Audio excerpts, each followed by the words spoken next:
బంగ్లాదేశ్ చెరలో చిక్కుకున్న విజయనగరం జిల్లా నెల్లిమర్లకు చెందిన 9 మంది మత్స్యకారుల పరిస్థితి తెలియక వారి కుటుంబ సభ్యులు తీవ్రమైన ఆందోళన చెందుతున్నారు. అటు ప్రభుత్వం నుంచి కానీ లేదంటే స్థానికంగా ఉన్న నాయకుల నుంచి కూడా తమకు ఎలాంటి సమాచారం కూడా తెలియట్లేదని, కనీసం తమ వాళ్ళు తమకు ఫోన్ చేసే పరిస్థితి కూడా లేదని చెప్తున్నారు.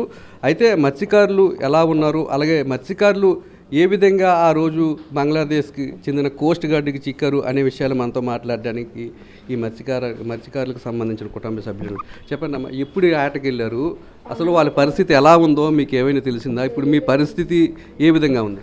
అక్కడ ఎలాగున్నారో ఏటో మనకు తెలియలేదు. 13వ తారీఖున బోటు వెళ్ళింది, 22న బోటు దొరికిపోయిందండి. 22న బోటు దొరికిపోతే ఎలాగా తెలిసిందని అంటే మాకు ఇంకోళ్ళు చెప్తేనే మాకు తెలిసిందండి. తెలితే అప్పటి వరకు ఇప్పటి వరకు మరి అలా అక్కడ ఎలా ఉన్నారో ఏడు చేస్తున్నారో మనకు ఫోన్ కాల్ కూడా ఏం లేదు. కనీసం అక్కడ వాళ్ళు ఉన్నారా లేదని కూడా మాకు తెలియట్లేదండి. ఇప్పుడు ఇంకేంటంటే మా సన్నారావు గారి మా ఊరు ప్రెసిడెంట్ పలానా దెక్కలకి వెళ్దాం రెండమ్మ అని అంటే వాళ్ళు బయలుదేరిస్తే 4 రోజులు బయలుదేరించండి. ఇప్పుడు హాస్పిటల్ గణేష్ దగ్గరకు వచ్చామండి. వచ్చి అతను సహాయం అతను చేశారండి. ఇంతవరకు దేనికి చేయలేదు. ఈ చేపల మత్స్యకారులు ఎందుకు పట్టింపు చేసుకోదు, అతను కూడా వాదంపులు ఆడుతున్నాడండి. పొమ్మడు బియ్యం ఇచ్చాడు, 5,000 రూపాయలు ఇచ్చాడు. కనీసం ఇప్పుడు మాకు పోషాకారం ఏమైనా చేసిన వాళ్ళు ఎవరు లేరండి. ఎందుకంటే మా కష్టపడిన వాళ్ళు అక్కడ ఉన్నారండి, మా తెచ్చిన వాళ్ళు అక్కడ ఉన్నారు. మేము ఇంటికాడ మేము ఎక్కడికి వెళ్ళము, కష్టపడకుండా కూడా ఎక్కడికి వెళ్ళిన పరిస్థితి కూడా ఇప్పుడు మేము లేము. ఎందుకంటే మా అబ్బాయికి తెస్తే మేము తింటాము, నాపోతే ఉంటామండి. ఇప్పుడు ఇంటి అద్దెలు 5,000 రూపాయల కరెంట్ బిల్లులు 2,000 రూపాయలు కరెంట్ బిల్లులు వచ్చేస్తున్నాయి. 6,000 7,000 అద్దెలు కొన్నానండి, అద్దెలే కట్టుకుంటామా, కరెంట్ బిల్లులే కడతామా? మరి ఆ కష్టపడి వాళ్ళు అక్కడ ఉంటే కదండి, వాళ్ళు ఇక్కడ ఉంటే కదా మాకు తీస్తారు. ఇప్పుడు మాకు సాయం కూడా గవర్నమెంట్ ద్వారా కూడా ఏం రూపాయి మాకు ఇప్పటికి వచ్చి అందించలేదండి. మా ఊరు మేడం దగ్గరికి వెళ్ళామంటే ఆ మేడం ఎంతో కొంత మాకు సాయం చేసిందండి. ఆవిడ సాయం ఆవిడ చేసింది, ఎలా చేసి మాకు అనవసరం. ఆవిడ సాయం ఆవిడ చేసింది. వెళ్తే అమ్మ 6 నెలలకు వస్తారమ్మని దేమమ్మ అని చెప్పిందండి, బాగా చెప్తుంది మాకు. ఆవిడ మాటలు కూడా ఆలకించాం. ఇప్పుడు అంతవరకు వచ్చి ఎక్కడికి వచ్చామంటే హాస్పిటల్ కలిసి కూడా నేను ఉన్నానమ్మా, నేను సాయం చేస్తానమ్మా, వచ్చిన వారం దాకా మీరు పెద్ద ఇబ్బంది పడకండి అమ్మ, ఏడకండి అమ్మని మాకు ఒక ధైర్యం అని చెప్పాడండి. ఆ ధైర్యం మాకు కొద్దిగా ఇప్పటికీ కొద్దిగా అలాగా అయింది. కనీసం ఒక ఫోన్ కాల్ కూడా మా చేయిస్తే మా అబ్బాయి అక్కడ ఉన్నాడు, మా మనుషులు అక్కడ ఉన్నారు. ఈ 9 మంది కుటుంబాలు కూడా చాలా అల్లా కొల్లాలం కొందండి. చిన్నపిల్లలు ఉన్నారండి, ఆ పిల్లలు గోలండి. రాత్రి అల్లా అన్న నాన్న నాన్న ఎంతగానో చెప్తారండి. ఆలే నాన్న మేము ఎలా బతకాలండి? కనీసం గవర్నమెంట్ దారుగైనా పోను. ఎప్పుడో కనీసం కళ్యాణ్ బాబు కూడా మమ్మల్ని మరి ఈడియాలు వెళ్తున్నాయో లేవో తెలియదండి, అతను కూడా మమ్మల్ని ఆదుకోలేదండి. మీరు ఏం చేస్తున్నారు అమ్మ, ఇంటికి వచ్చినా సరే కనీసం పోలుకోలేనా, ఓ టీవీలలోనేనా అమ్మ మేము ఉన్నాము, మీరు ఎందుకు ఏడుస్తున్నారని ఎవరు మాకు ఇప్పటికొచ్చి మా సాయం ఎవరు చేయలేదండి. మా ఊరు ప్రెసిడెంట్ మాకు ఫోన్ చేసుకోను, మేము ఎలా పోతే వాళ్ళకి ఎందుకండి, అతను ఎందుకంటే వస్తున్నాడు మా గురించి, ఎందుకంటే వాళ్ళ ఊరి బిడ్డలు మేము కాబట్టి మమ్మల్ని ఆదుకుంటున్నాడండి. అతను ఇంకొన్నోళ్ళు కూడా మమ్మల్ని ఎవరు ఆదుకోలేదండి, అతను ఒక్కడు కూడా మమ్మల్ని ఆదుకుంటున్నాడండి. ఇప్పుడు పలానా దగ్గరికి వెళ్దాం రెండమ్మంతో హాస్పిటల్ గణేష్ దగ్గరికి వచ్చాము. అతను సాయం అతను చేశాడు. మీరేం పర్వాలేదమ్మా, నేనున్నానమ్మా, నేను తీసుకొస్తానమ్మా, పలానా అతని పేరు నాకు తెలియదండి. అతని దగ్గరికి ఓ బైకులు తెప్పించి మనం అందరం వెళ్తామమ్మా. అదే జగన్మోహన్ గట్టిగా మాకు తెలియదండి, పెద్దగా మాట్లాడడం కూడా వెళ్ళడం మేము ఎప్పుడు చేయలేదండి. ఎందుకంటే నా కొడుకు వాళ్ళు మా పరిస్థితి ఇలాగ వచ్చింది. ఇప్పుడండి గంగలోనికి వెళ్ళారండి కష్టపడడానికి, దొంగతనానికి వెళ్ళలేదు కాదండి, దొరతనానికి వెళ్ళలేదు కాదండి. కష్టపడుకున్న వాళ్ళు, చేపలు ఏటలు ఆడుకున్న వాళ్ళు, మన 24 గంటలు నీటిలో ఉన్నోళ్ళమండి. మేమే ఉద్యోగాలు కూడా మాకు లేవండి, చదువులు కూడా మాకు లేవండి. మేము మొడి జాబులమండి. ఎవరు చెప్తే ఏ మాట చెప్తే ఆ మాట మేము ఆలకిచ్చేస్తామండి. సముద్రంలోనికి వెళ్తే మనం తిన్నట్టు నాకు తిన్నట్టు అండి. ఆ కష్టపడిన వాళ్ళు మా గంగలో ఉండిపోతే అక్కడ ఆలు పట్టేస్తే మా పరిస్థితి ఇక్కడ ఏంటండి? గవర్నమెంట్ కూడా వాళ్ళు పట్టింపు చేసుకోలేదంటే కలెక్టర్ గారి దగ్గరికి వెళ్తే చేస్తానమ్మా, ఉంటారమ్మా, పలానా దగ్గర వస్తారమ్మా అండి. ఎంతవరకు వస్తారని అడిగితే మేము 6 నెలలకు వస్తారమ్మా అని చెప్తున్నారండి. ఈ 6 నెలల లోపలని కూడా ఏమీ చేయలేదండి మాకు. 6 నెలలు అంతే వాళ్ళు చేశారండి, చేసిన మటుకు వాళ్ళు అక్కడ ఎప్పుడు ఉండిపోయారని చెప్పారండి. అంతేనండి. మీరు ఏం కోరుతున్నారు గవర్నమెంట్ని?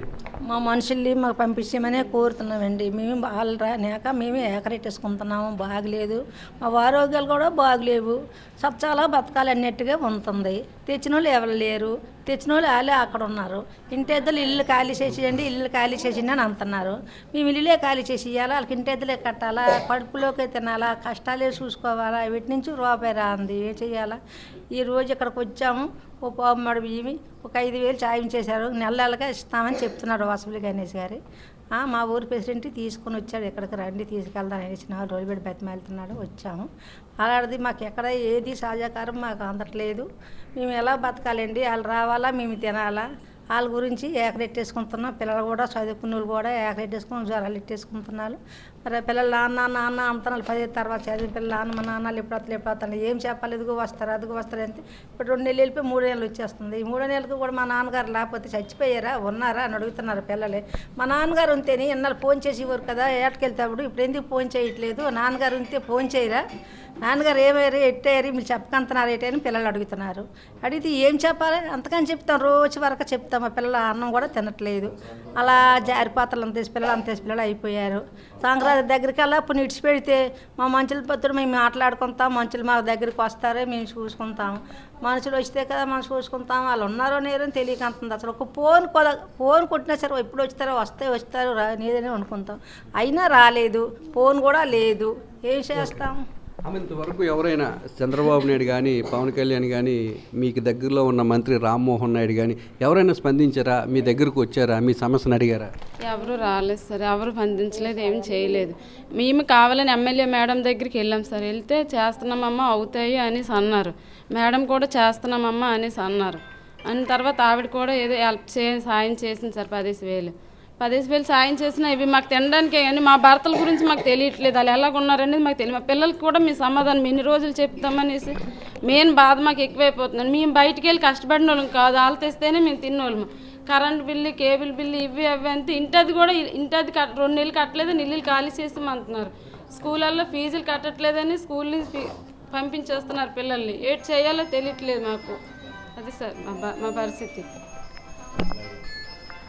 ఇప్పుడు వరకు తమ వాళ్ళు బంగ్లాదేశ్లో ఉన్నట్టు తెలిసిందని, కానీ వాళ్ళు ఇప్పటికీ బతుకున్నారా చనిపోయారా అన్న దాని మీద సమాచారం అందలేదని, కేవలం తమ వారిని ఆదుకుంటాము తీసుకువస్తామని మాటలే చెప్తున్నారు తప్పితే ఇప్పటి వరకు కూడా తీసుకొచ్చే ప్రయత్నం కూడా చేయలేదని, ఇప్పటికి వాళ్ళు వెళ్ళి 2 నెలలు దాటిందని, పిల్లలు కూడా ఇంటి దగ్గర తమ తండ్రుల గురించి అడుగుతున్నారని, తామంతా కూడా కూలీ నాలి చేసుకునే పరిస్థితి ఉందని, ఇంటి అద్దె కట్టకపోతే వాళ్ళ ఇంటి నుండి బయటికి వెళ్ళిపోమంటున్నారని, ఇప్పటికైనా ప్రభుత్వం స్పందించి తమ వారిని వెంటనే తీసుకురావాలని చెప్పి ప్రభుత్వం డిమాండ్ చేస్తారు. కెమెరామెన్ శంకర్తో నాయుడు, విశాఖపట్నం.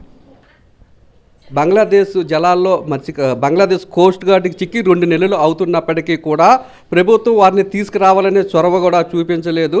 మరోవైపు మత్స్యకారుల పరిస్థితి ఏ విధంగా తెలియక మత్స్యకారుల కుటుంబ సభ్యులు కూడా తీవ్ర ఆందోళన వ్యక్తం చేస్తున్నారు. గతంలో వైఎస్ జగన్మోహన్ రెడ్డి ముఖ్యమంత్రిగా ఉన్న సమయంలో శత్రుదేశం అయినప్పటికీ కూడా పాకిస్తాన్లో చిక్కుకున్న 20 మంది మత్స్యకారులను తీసుకొచ్చేందుకు ప్రత్యేకమైన చొరవను చూపించారు. కానీ కూటమి ప్రభుత్వం అధికారంలో ఉంది. అలాగే కేంద్రంతో కూడా సత్సంబంధాలు ఉన్న రాష్ట్ర ప్రభుత్వం ఎందుకు విజయనగరం జిల్లాకు సంబంధించిన మత్స్యకారులను తీసుకురాలేకపోతుందని చెప్పి మత్స్యకారు కుటుంబాలంతా కూడా ఒక ఆవేదన వ్యక్తం చేస్తున్నాయి. తమ వారి పరిస్థితి జైల్లో ఏ విధంగా ఉంది, వాళ్ళకి ఎలాంటి సౌకర్యాలు అందుతున్నాయి, అసలు వాళ్ళ పరిస్థితి ఏ విధంగా ఉందన్న సమాచారం కూడా తమకు అందడం లేదు.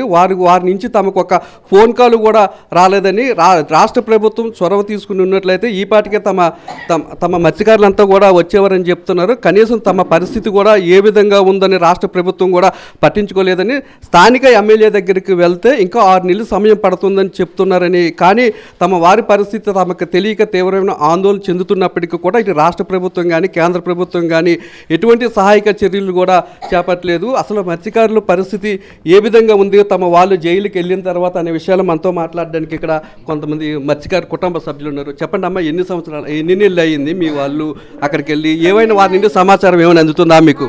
లేదండి, వాళ్ళ మాకు ఫోన్ కాల్ వచ్చినా వాళ్ళు ఎలాగున్నారు, వాళ్ళ మాట వాళ్ళకి ఇచ్చేసినా మాకు ధైర్యాలైనా వచ్చినదా ఫోన్ కాల్ చేయలేదు. ప్రభుత్వం మమ్మల్ని లోపల పెట్టించుకోలేదు. మొన్న మేడం దగ్గరికి ఇక్కడికి వచ్చింది, అయ్యా ముంజే ఆఫీస్లో మాట్లాడింది, మీకు పంపిస్తానమ్మా, ఇంతవరకు వాళ్ళు వచ్చిన వరకు మేము చూస్తామని అన్నది. ఇప్పటికి వచ్చినది మళ్ళీ వెళ్ళాం మేడం దగ్గరికి.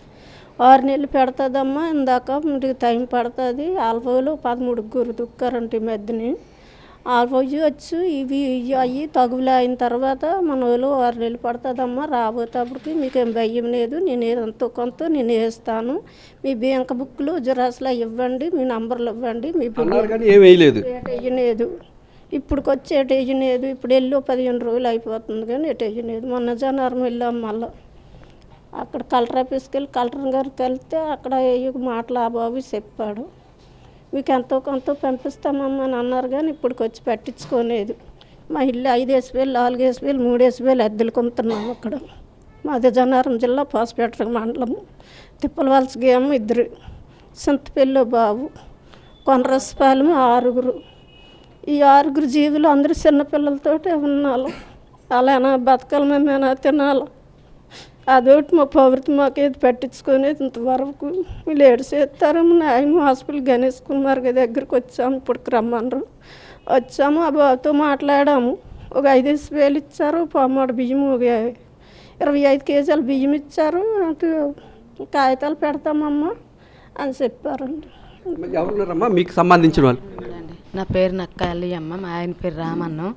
వెళ్ళిన పర్తుల కాడికల్లా వెళ్తున్నాము, కానీ అవులు ఏమీ ఇస్తానని అంటున్నారు, కానీ ఆభారసి చేస్తున్నారు, కానీ మాకేమీ పెట్టినట్టు లేదు. పొన్నూరు నుంచి వచ్చి అద్దెలు కొన్నాము. 10th చదివిన పిల్లలు కూడా స్కూల్లో ఆపేసుకున్నాము. మా ఊళ్ళు లేక మనం కష్టపడి తెచ్చిన వాళ్ళం కాదు. చిన్నపిల్లలతోటి ఉన్నాము. చిన్నపిల్లలు నాన్న అని అంటున్నారు. ఇక్కడికి వచ్చాము, రమ్మంత మీటింగ్ మీద పెట్టేసి ఇలాగ ఇచ్చారు మాకు. గణేష్ కుమార్ కాడికి వచ్చి అదే మాకు ఇబ్బంది అంటుంది, కానీ చేస్తాను అంటారు, కానీ చెయ్యట్లేదు ఏదీని. హాస్పిటల్ గణేష్ కాడికి వచ్చి ఇలాగ 5,000 రూపాయలు పొమ్మడి బియ్యమే ఇచ్చారు. అదే కొద్దిగా మాకు నమ్మకంగా ఉంది. నెలక వచ్చి ఏమి చూస్తానని ఆ బాబు దయమల మాకు కొద్దిగా ఉన్నట్టుగా అనిపిస్తుంది. ధైర్యం పడ్డాము ఆ బాబు చెప్పే మాటల వల్ల. చేసిన వాళ్ళ చేస్తున్నారు, కానీ ఏమి చేయలేదు, ఏమీ అందలేదు మాకు. ఓకే, ప్రభుత్వం తరపున తమకి ఇప్పటి వరకు ఎటువంటి సహాయం అందలేదని చేస్తామని చెప్తున్నారా తప్పితే అవన్నీ కూడా మాటలకే పరిమితం అవుతున్నాయని చెప్తున్నారు. ఈరోజు వాసుపల్లి గణేష్ కుమార్ దగ్గరికి వస్తే 5,000 రూపాయలు ఇవ్వడంతో పాటు బియ్యాన్ని కూడా అందజేశారని, తమ వారు కనీసం ఫోన్ కూడా చేయలేదని, ఇప్పటికే వారు ఎలాగున్నారని దాని మీద ఒక ఆందోళన కూడా చెందుతున్నామని ఇక్కడ మత్స్యకార కుటుంబాలకు చెందిన మహిళలు చెప్తున్నారు.